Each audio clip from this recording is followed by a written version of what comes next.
I recently went on a backpacking trip in the Sierra. It was a spur-of-the-moment trip, and things did not go according to plan. But I did document some of that hike for you. I hit the road and went to Lone Pine, California. I stayed in the Alabama Hills area and landed a 5-day permit into the Onion Valley. Unfortunately, my trip ended up only being a 2-day, 1-night trek. A lot of things went wrong. But despite the reoccurring challenges I seem to be facing in the backcountry, it was a great trip. All right, you guys, we're heading off. Situated at an elevation of 9,200 feet above sea level, the trailhead is surrounded by towering peaks of the John Muir Wilderness and immersed in shrubs, lodgepole pines, and aspens. Whew, I'm already tired. Majestic scenery and challenging trails draw campers to the Onion Valley area for hiking and horseback riding. Campers can enter the John Muir Wilderness, a land of lofty snow-capped mountains, deep canyons, and vast expanses of glacially carved terrain by nearby trails. Slow and steady, because I am not in shape. Some trails even lead to Sequoia and Kings Canyon National Parks. Kearsarge Pass, Robinson Lake, and the Golden Trout Lakes trailheads are all in this area.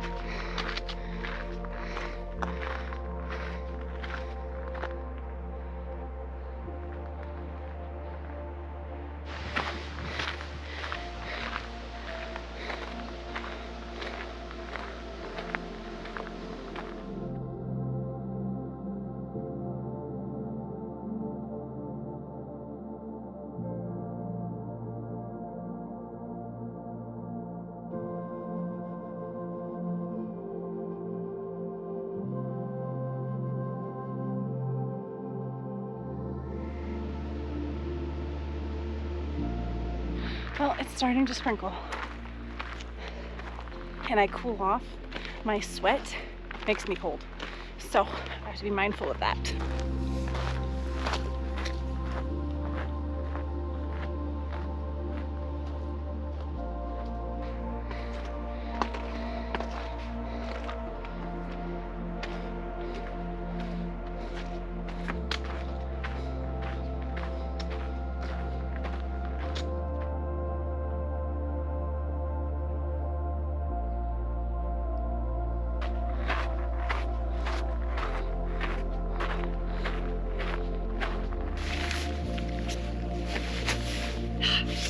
Okay, I'm ready for the rain. This is Gilbert Lake. I'm in the cloud and it's raining. So I think I'm gonna go ahead and keep trekking to camp. First of all, it keeps me warm. And second of all, it'll give me hopefully time to find a place to seek shelter before the rain hits. So you can see an itty bitty little bit of blue.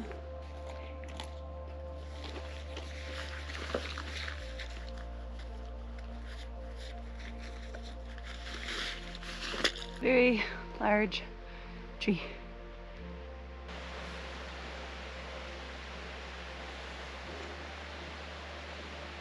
And I've made some new friends. I think I'm gonna change my plan a little.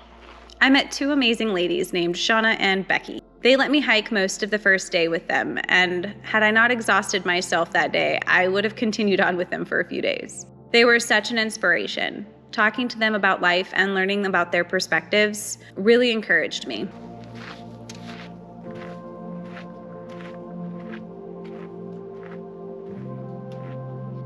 I believe that's Heart Lake. Almost to the pass.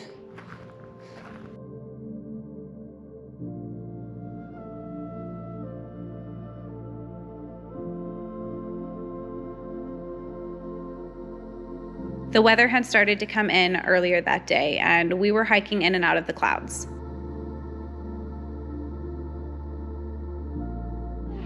We are so close to the summit and the cloud is clearing, and we've been in the clouds so we haven't even seen any of this. Are we happy? Oh, yay! Yay! Kearsarge Pass.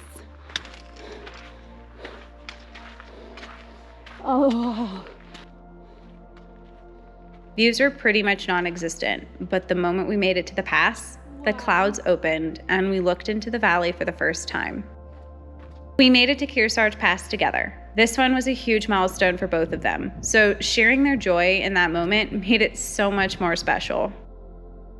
You guys, it is so cold. I'm frozen. So I'm trying to hurry up and get down.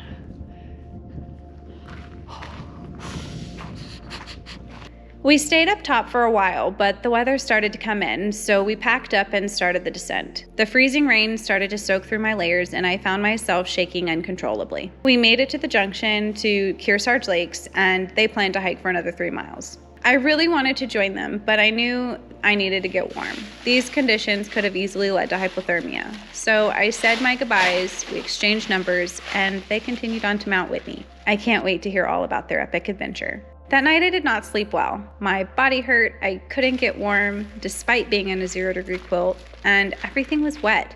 All right, I made it to camp, and it is wet. And I said goodbye to my friends, and I'm sad. But now I've got to clean up all my food, get dinner, pack up everything, and then go put my beer can somewhere away. But first I gotta get dry. My ibuprofen got wet, my hand warmers didn't warm, and my stove broke, but we'll get to that in a second. Just in case. I wrote hand warmers. All right, let's do this before I get hypothermia. I feel like I'm creating a tradition where it rains. So I'm in my tent making dinner. I'm having lasagna tonight. And I'm freezing, so I pulled out a hand warmer and I'm going to make some coffee, which I may end up regretting because I might be up all night, but it's cold. So I'm trying to stay warm and I have the means to stay warm, so we're gonna take advantage of that. But yeah, probably going to be a very boring night because it's raining. Around dawn, I was awoken by my neighbor yelling in the distance, "Bear, hey, I see you, bear!" The way he communicated with the bear made me giggle, but then I realized, oh crap, there's a bear. I don't know which direction it went, but there's a bear out there. I sat up and I couldn't see anything outside. The cloud was thick and the sun had not started to rise. I didn't see a bear, but I did hear something very large running off in the distance. Then it was quiet.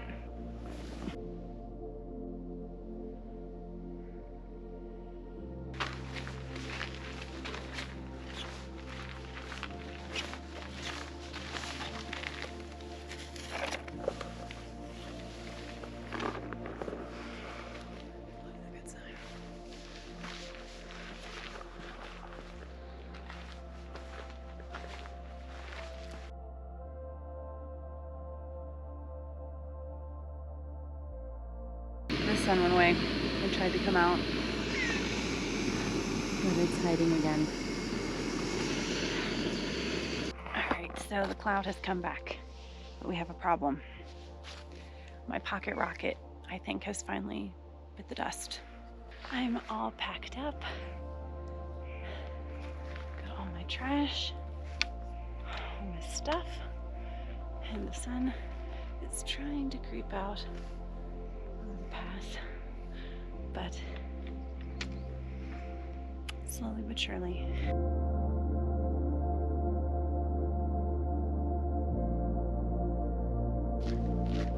That morning, I made the decision to pack out. It didn't come easily, but after a full night of no sleep, drenched gear, and my stove breaking in the morning, I realized that with the weather coming in that day, I was going to be pretty miserable. I pulled the inReach weather, and the sunshine had been pushed another 2 days. When I hit the trail, it was just 2 days of rain, and now it was 4 days of rain and a chance of snow. The temperatures dropped to the 40s as a high, and my heart just wasn't in it. It was a hard decision, but it was the right one for me in that moment. Well, you guys, I'm at Kearsarge Pass again, and it's raining. So, and it's cold. I don't understand. The last few backpacking trips have been kind of like this. Things go wrong, there's weather. Not really really sure what that means. But I'm happy to have made it to the pass because I'm exhausted. I gave myself a time to like shoot to get up here, and I beat it by 20 minutes, so I'm pretty excited. All right, I think I'm gonna go ahead and head down because I'm not trying to get soaking wet.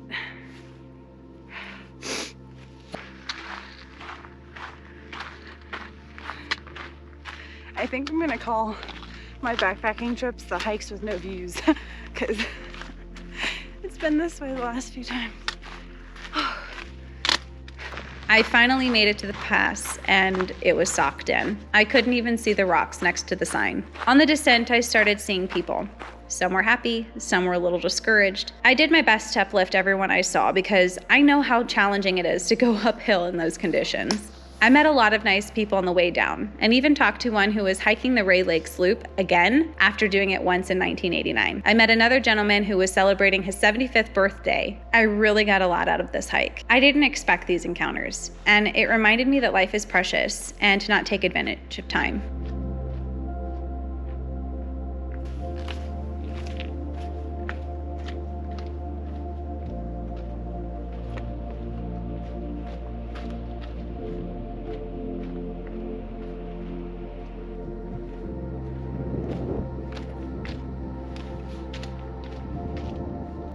Well, you guys, I think this is a great place to end the hike. I'm on a streak with bad weather, I tell you. Even though it didn't work out the way I intended, it was still a very nice trip, but I'm frozen, so I'm gonna end it here. Thank you for watching, and yeah, bye.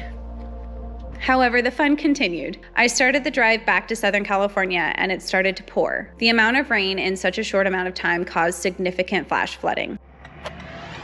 So crazy. The road's busted, so they won't let us go through, otherwise I would have totally sent it. I witnessed the 395 flash flood 6 cars ahead of me. It was intense to see that much water flow over the road in such a short amount of time. The roads are closed.